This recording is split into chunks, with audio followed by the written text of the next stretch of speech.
Irmãos, uma boa noite em Cristo Jesus, amém?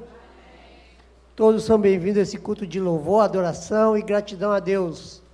Estamos reunidos em nome do Pai, do Filho e do Espírito Santo, e é nessa certeza que nós vamos juntos louvar o nome de Deus. Deus tem coisas reservadas para todos nós, e a cada dia Ele vai dando porção dobrada do seu Espírito, da sua palavra, para os nossos corações. Obrigado, Moisés.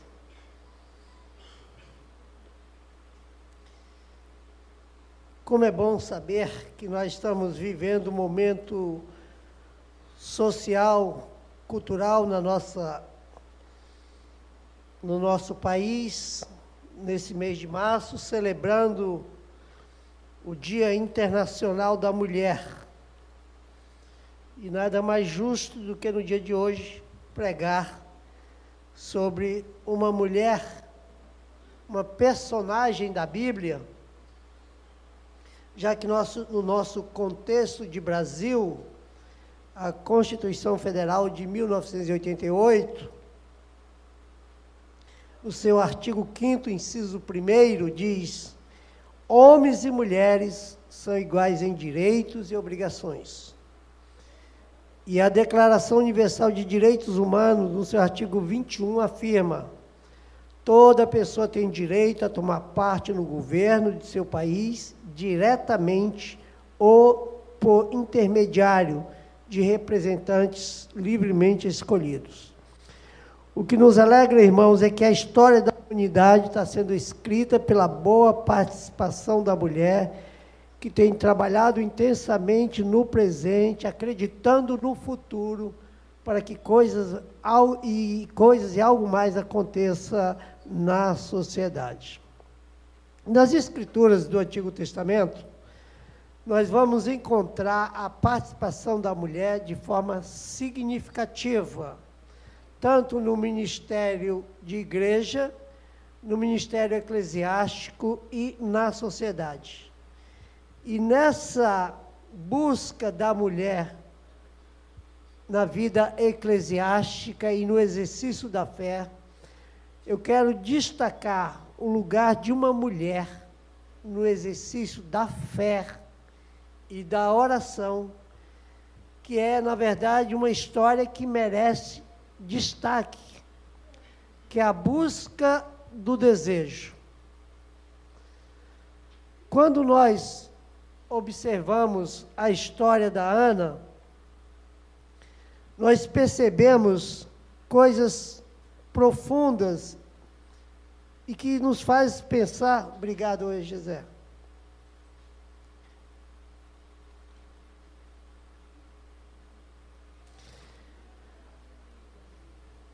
Vou tirar o conforto de alguns, mas é por causa da... Obrigado. Irmãos, nos nossos dias, você tem que ser sincero com Deus aí agora. Você e Deus.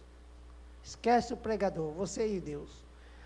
Como encontrar alegria com tantas coisas acontecendo contrário à realização dos seus desejos e das suas vontades? Como? Como você vai encontrar alegria em meio a essa luta constante que você tem, essa luta permanente, e querendo realizar os seus desejos, as suas vontades, e as coisas não estão acontecendo? Como você lida com uma situação dessa? Parece que a vida perdeu um pouco de sentido, de prazer, de gosto, porque você está trabalhando, você está atuando, você está fazendo, mas está faltando alegria, está faltando algo que mexa, que sensibilize o seu coração, já que no nosso dia a dia nós temos as imensas preocupações com as coisas que não estão dando certo. E em meio a essa realidade, eu e você precisamos ir além desses sonhos nossos que são negados, desses projetos nossos que, na verdade, não estão em realização e que precisam ser realizados. E em meio a tudo isso, parece que os legítimos sonhos nossos são cancelados. E que parece que estão apagados. não fica evidente, não fica presente, não fica real a nossa existência, parece que tudo foi cancelado. Não, não. Para Deus não existe esse cancelamento. Esse cancelamento é um sentimento meu, é um sentimento seu, do seu coração, do nosso coração, porque os nossos sonhos, sim, serão realizados no projeto de Deus. No projeto humano é que a gente quebra isso, a gente destrói, a gente cria barreiras, a gente cria obstáculos e deixa de fazer aquela ligação perfeita com Deus. E a história de Ana nos chama a atenção, irmãos, porque ela é carregada de sentimentos, é carregada de vontades, tem pedidos, tem rejeição nos pedidos, tem juízos que são feitos com relação ao seu comportamento, à sua atitude, e em meio a essa realidade, eu queria que você acompanhasse atentamente, acompanhe atentamente, porque a leitura em si já é uma mensagem. A palavra de Deus, você lendo a palavra de Deus com calma, com tranquilidade, você vai entender que Deus já está falando com você através da leitura. E eu queria que nós abrisse aí em 1 Samuel. Gessé, faz um exercício aí dessa leitura aí para a gente, o Gessé. 1 Samuel, capítulo 1. Obrigado, Gessé, só tem. Feche os seus olhos, ore a Deus nesse instante. Peça para Deus falar o seu coração na noite desse dia, trazendo alimento para você, conforto para o seu coração e alegria para a sua existência. Ó Deus, como é maravilhoso estarmos na Tua casa. Como é bom ter a Tua palavra, ó Deus, como alimento para as nossas vidas, como pão diário espiritual, como crescimento, ó Deus, e fortalecimento, reconhecendo a Tua grandeza. Oramos agradecidos em Cristo Jesus. Amém. Irmãos, olhando para a vida de Ana, no relato que acabamos de ler, só encontramos razões para Ana apresentar as suas justificativas de tristeza. Primeiro, ela tem 2 pedidos. Um é direcionado para Deus. Ela quer ter a experiência da maternidade. Ela quer ser mãe, isso é do coração feminino. E outro pedido é direcionado ao sacerdote, são caminhos diferentes, mas o lugar do pedido é o mesmo. O lugar do pedido é o templo, mas o coração é um coração que está machucado, porque precisa realizar um sonho, quer realizar um sonho, mas as barreiras estão presentes, tanto enviada da parte de Deus, como do próprio sacerdote, para quem ela dirige esses 2 pedidos. E quais foram esses 2 pedidos? Vejam o versículo 11 e o versículo 20. Para Deus, ela pede um filho, ela quer ser mãe, ela quer ter essa experiência, ela sabe a valorização que isso ia representar na vida dela. Para o sacerdote, ela pede, está aí no versículo 16, ela diz isso para o sacerdote, que ela não fosse vista como filha de Belial. São 2 realidades bem extremas, opostas entre si mesmo, irmãos. É você estar diante de um Deus que ouve a sua oração e quer manifestar o seu poder no milagre, na maternidade com uma criança, e um sacerdote que julga a atitude de uma mulher em oração. Eu sempre costumo dizer, nunca critique a oração de ninguém. Nunca, nunca, não faça isso. Nem em brincadeira, nem em pensamento. Porque a pessoa se manifestou diante de Deus. Quem tem que responder é Deus. Quem tem que julgar é Deus. E ali, ela pede para o sacerdote não ser vista como a filha de Belial, filha de Beelzebu, filha do diabo. Esse é o pedido dela.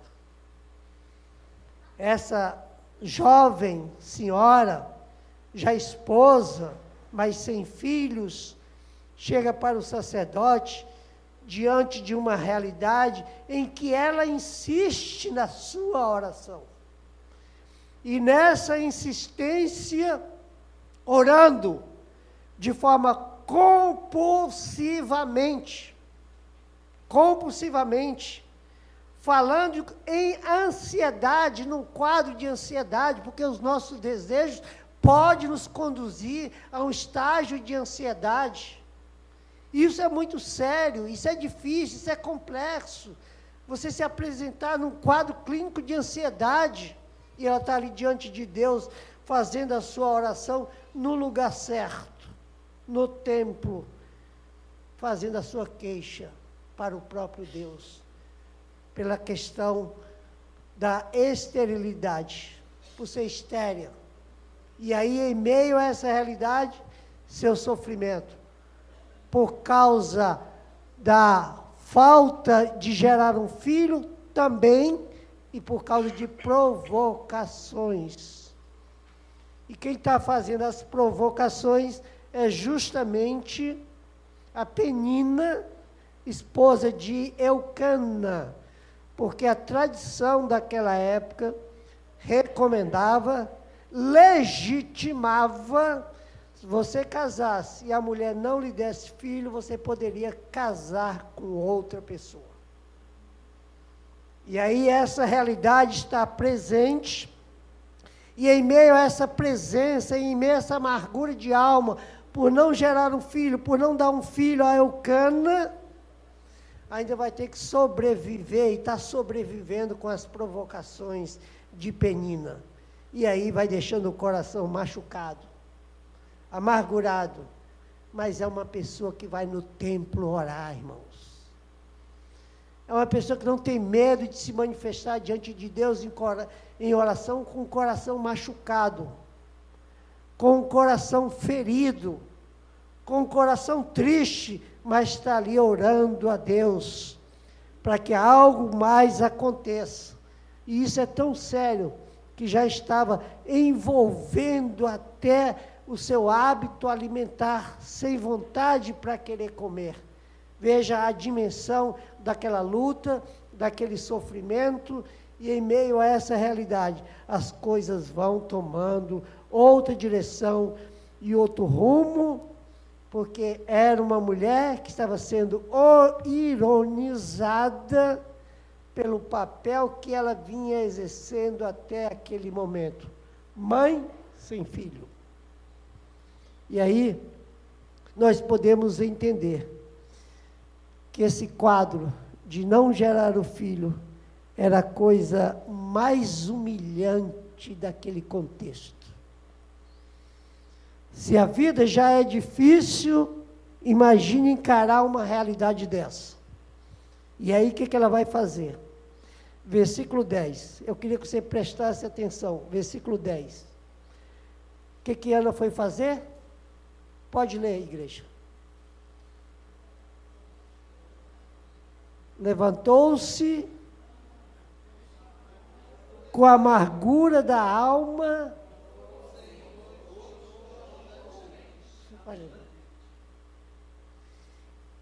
Que oração sincera. Que oração corajosa. Levantou-se Ana, quem estava com o coração machucado e ferido, doído pelas provocações, pelas irritações, e também porque Deus já tinha fechado a oportunidade, não tinha dado a oportunidade dela ser mãe. Levantou-se Ana, com amargura de alma, orou ao Senhor. Irmãos, esse é o grande ensinamento que eu preciso para a minha vida. É esse ensinamento que nós precisamos. Se a alma está machucada, se a alma está pesada, se a alma está ferida, levante-se, em nome de Jesus. Levante e ore. Porque a semelhança do que Deus operou na vida de Ana, Deus também quer operar na nossa vida. Levantou-se Ana e com amargura de alma orou ao Senhor. Talvez eu e você no contexto desse, não, eu estou com raiva, não vou orar hoje não. Não, eu estou triste, não vou orar não. Estou muito abatido, não quero saber disso não. Não, é em meio a essa realidade de sofrimento, de angústia, de desespero, que Deus manifesta o seu poder. Ana estava marcada pela esterilidade no versículo 6, está aí no versículo 6. Não só enfrentava provocações, como também não queria se alimentar, e deixando então de ter a sua vida com naturalidade. Mas a história de Ana, na verdade, irmãos, começa com todas essas notas de infelicidades. E com todos os arranjos planejados e orquestrados por uma inveja de disputa de lugar, de uma partitura de vida.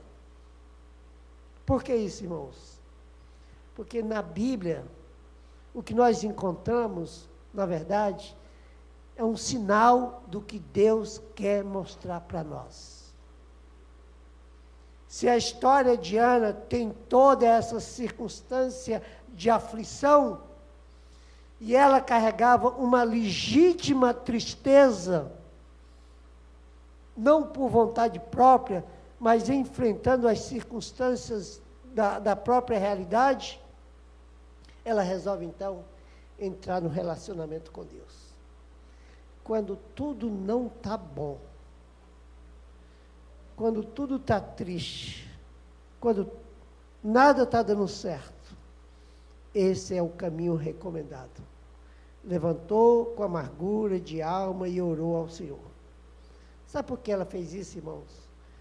Porque ela sabia que ela tem um Deus que está atento a todos os nossos sentimentos e emoções. Um Deus que me conhece, um Deus que conhece a você. E Ele quer manifestar poder, Ele quer manifestar poder. Mas não tenha vergonha nem medo de pedir, mesmo em meio a sofrimento e dores.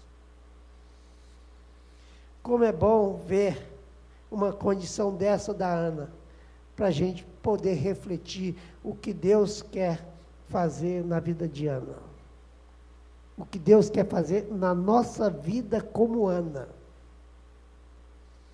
Mas preste atenção, irmãos. Queria que você prestasse atenção. Preste atenção. Ana levantou-se no templo.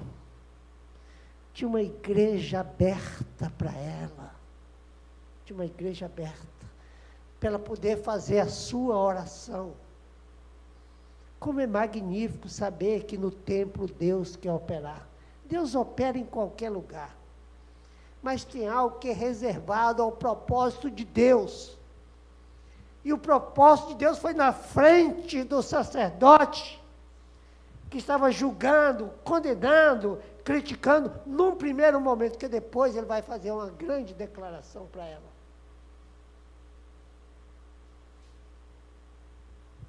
Ela não deixou de orar, mas ela orou porque tinha uma porta aberta. Isso me fez lembrar daquela música de Vicente Celestino, Porta Aberta.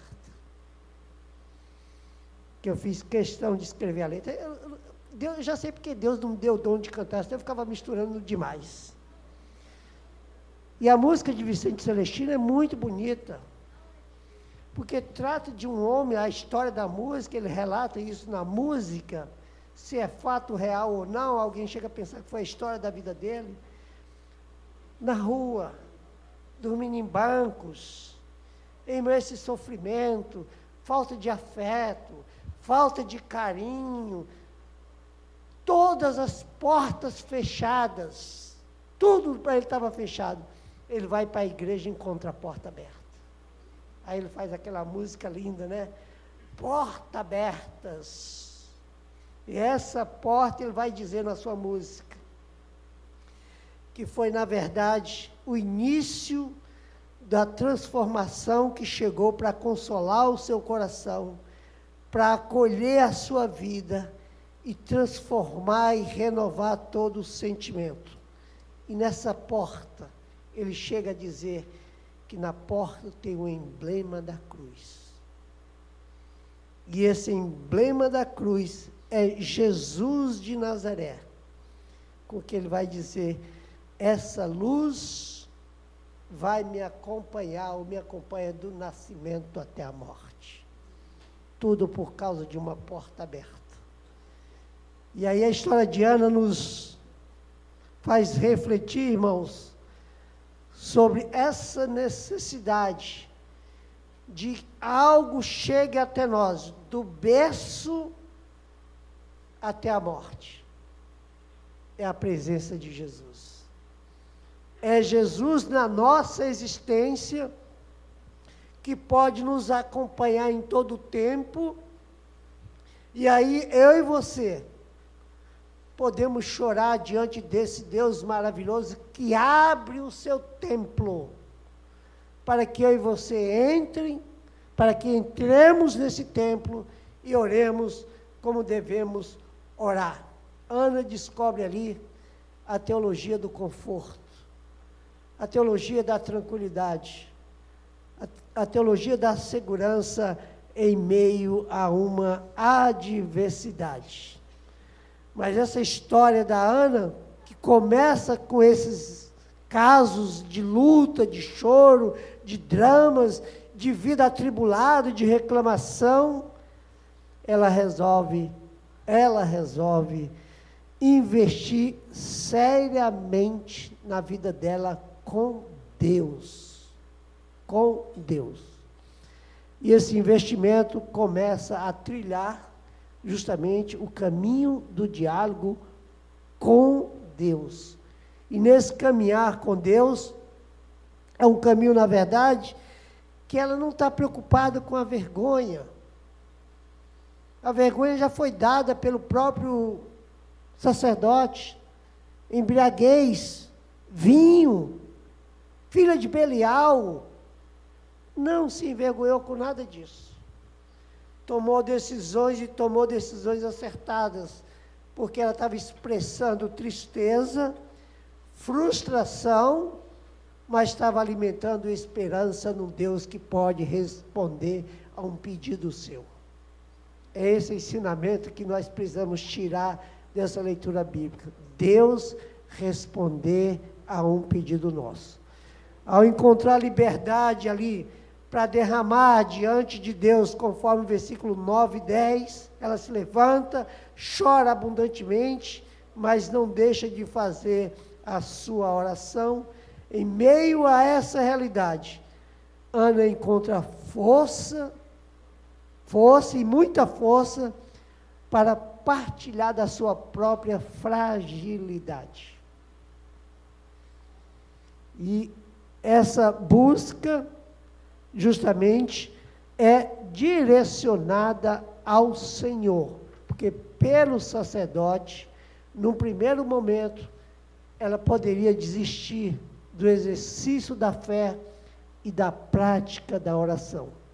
O exercício da fé e a prática da oração. Esses dois processos poderiam ser interrompidos na vida da Ana pela vida do sacerdote inicialmente, mas isso não quebrou a barreira da caminhada com segurança num Deus Todo-Poderoso. Chorar diante de Deus é o que nós precisamos fazer, irmãos. Não ter vergonha de chorar diante de Deus. Não ter vergonha de chorar no templo, acreditando que Deus pode fazer e vai priorizar os nossos pedidos, sim. Em meio a tudo isso, irmãos, que a causa do choro da Ana foi um choro tão intenso, foi uma oração tão sincera, que ela ali mesmo já fez um compromisso com Deus. Olha que coisa linda. Assumir compromisso, vou fazer um voto de compromisso com Deus. E quando Deus responder, eu vou manifestar então essa resposta de Deus. E ela faz de uma forma muito sábia. E aí você vai vendo como Deus quer operar. Salmo 37 diz: agrada-te do Senhor e Ele... Esse texto é completo para a vida da Ana. Agrada-te do Senhor e Ele satisfará os desejos do teu coração. Ele fez isso com Ana. Ele pode fazer isso na minha vida. O Deus é o mesmo. Não muda, só muda os personagens, os autores. Isso é tão sério. Se Ana sofreu querendo um filho e sofre intensamente, quando Deus dá o filho, ela não quer o filho, parece que não quer, né? Não, é porque ela tinha feito um voto, é para o Senhor. Lembra da pesca maravilhosa de Pedro? Pedro trabalhou a noite toda, exausto, cansado, pescando, tentando pescar, não encontrava. Quando pegou peixe em grande quantidade, deixou todos os peixes lá e seguiu rumo na direção do apostolado. Ana, na mesma expressão de fé, também demonstrou isso de uma forma exemplificada, que serve para mim e para você. A causa do milagre na Bíblia também foi da Ana deixar aquela criança, a semelhança de Pedro. Mas as coisas, irmãos, não se tornam automaticamente, não. Não se iluda com essa coisa do automático, do aqui e agora, do imediatismo. O método divino para lidar com tristezas, com sofrimentos, tem sempre um processo. Tem um processo. E esse processo precisa ser exercitado, olhando sempre de frente, acreditando que Deus está conduzindo a história e a sua vida. E em meio a essa condução, eu e você podemos compreender como Ana sofreu com palavras desestimulantes. Sofreu e sofreu muito. E eu e você muitas vezes sofremos, que também encontramos palavras sérias, que às vezes você pode até ameaçar. Veja o que está escrito aí no versículo 13. Eli, por duas vezes, chegou a dizer que ela estava embriagada. Mas no versículo 17, como é que ele está agora? Pode ler aí, igreja, versículo 17.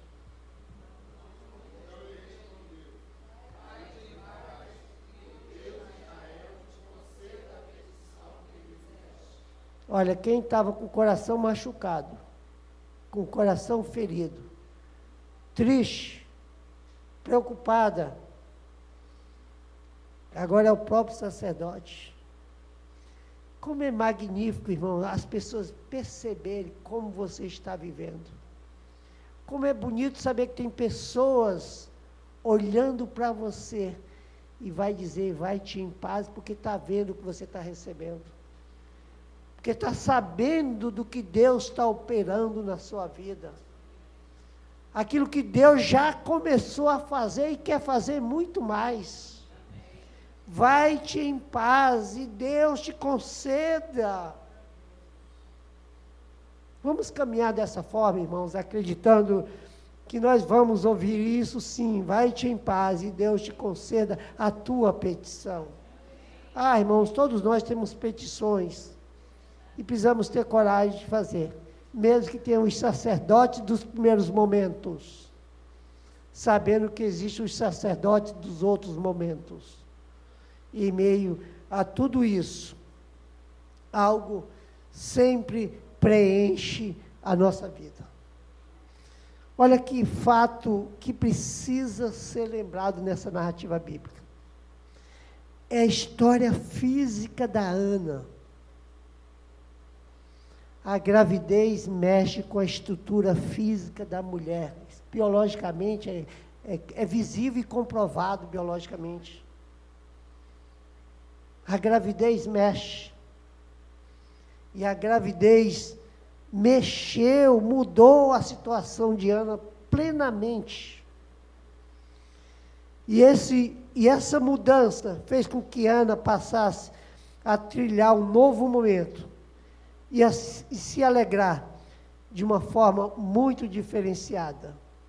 Sabe por quê, irmãos? Porque a bênção chegou. A bênção daquilo que ela pediu. A bênção daquilo que ela procurou. A bênção daquilo que ela orou. A bênção daquilo que ela esperou e esperou com paciência. E veja, irmãos, o que acontece aí no versículo 18, o que está escrito aí? Ao sair daquele ambiente de choro, de pranto, de dor, de desespero, mas acima de tudo, com muita oração e fé, o que aconteceu na vida dela? A expressão facial dela mudou. Versículo 18, pode ler, igreja.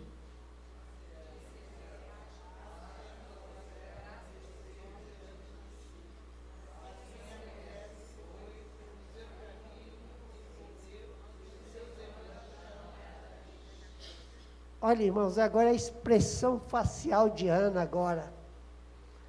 É alegria, o seu semblante já não era de triste, porque ela carregou, acredito que por muito tempo, aquela tristeza. A alegria foi completada com a resposta da oração e com o cumprimento da promessa que ela se dispôs a fazer. E a felicidade chega justamente com a resposta da oração. E ela vai mais além. Ela vai mais além. Veja aí, o capítulo 2, versículo 1, o que está escrito aí? A oração de Ana. Então orou Ana e disse: meu coração se regozija no Senhor, a minha força está exaltada. Só até aí, só até aí. O meu coração se regozija no Senhor. E a minha força? Exaltada. Se era pequena, se era baixa, se era diminuída, agora é exaltada. E o coração é um coração que expressa uma oração, que ela vai transformar isso em música. É a sensibilidade de um coração que foi atingido pelo poder miraculoso de Deus. Ela ainda foi agraciada de uma forma muito especial. O meu coração se regozija no Senhor. A minha força foi exaltada no Senhor. Mas eu queria que você prestasse atenção no versículo 5. Volta lá para o versículo 5. O que está escrito aí no versículo 5?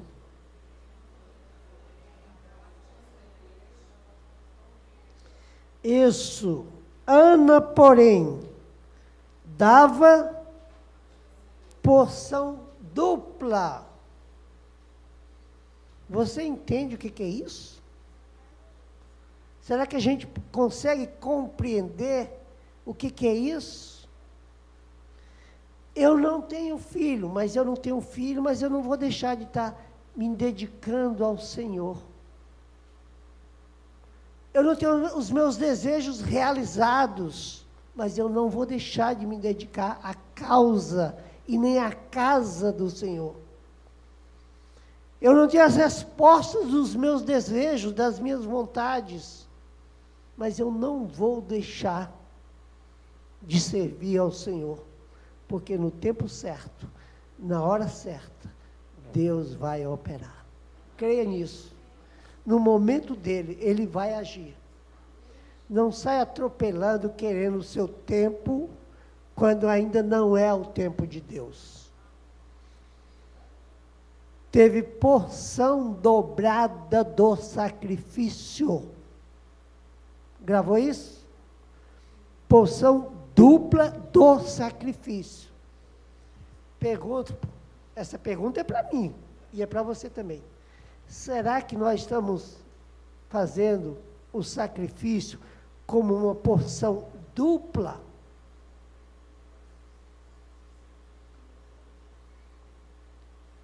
A semelhança de Ana, que recebeu essa grande bênção, é porque ela fazia o sacrifício porção dupla, porção dobrada. Você quer ver o que aconteceu? o sacrifício com porção dobrada. Acredito na própria Bíblia. Vai ter bênção além do pedido. Quantos filhos ela queria? Quantos filhos Ana queria? Um. Quantos filhos Ana teve?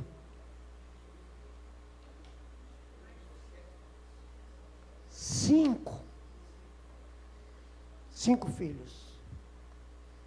Olha quanta bênção, né?